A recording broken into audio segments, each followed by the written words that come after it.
want to know how I made this gorgeous stew, then watch this video. I'm outside Lidl, let's go and see what stabby meal I can cook up tonight. Let's grab a basket and get to it. First off, going to grab 2 massive potatoes. Next, going to grab yourself some peppers. Also, you want to be getting some mixed beans, some baked beans, and finally a gammon joint. And I'm going to pick a smoked one. So I'm going to be making a take on campfire stew. So let's get it home and cook it up.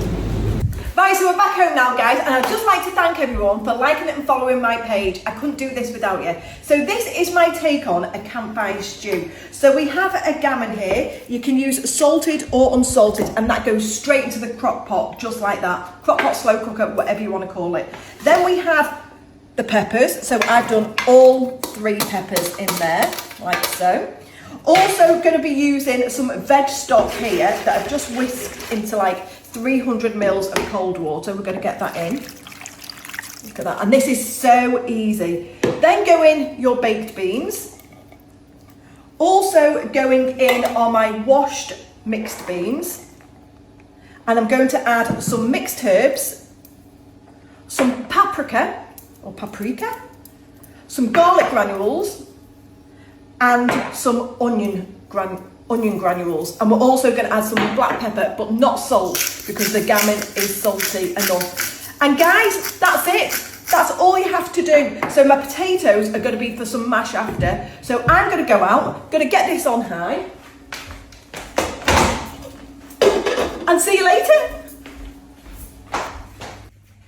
So I'm back home now, guys. I've had a great day, and this is ready to serve up. It's been so cold out there today, and I just wanted something really warm and tasty. So this is what it looks like.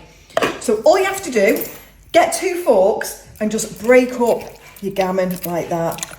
Oh, it's beautiful. And do you know what? If you don't want to have this with mash, you could have it with chips. You could have it by itself as like a really, really thick, stewy soup, and have like granary bread with it, nice and buttered. So we're just splitting all that up like that, and as you can see, it's getting really thick now. Look at that.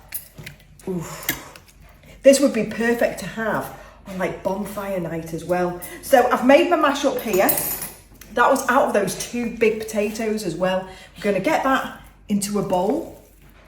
Absolutely tons here as well. And then we're going to get a great big ladle and get that right in the bowl. And that is easy, 4 portions. I mean, if you want to make more mash for more people, go ahead, but that is 1 massive portion. So let's try it. I mean, I love gammon anyway. It's probably one of my favourite meats. Absolutely delicious. Guys, if you want to know how I made this, watch this video.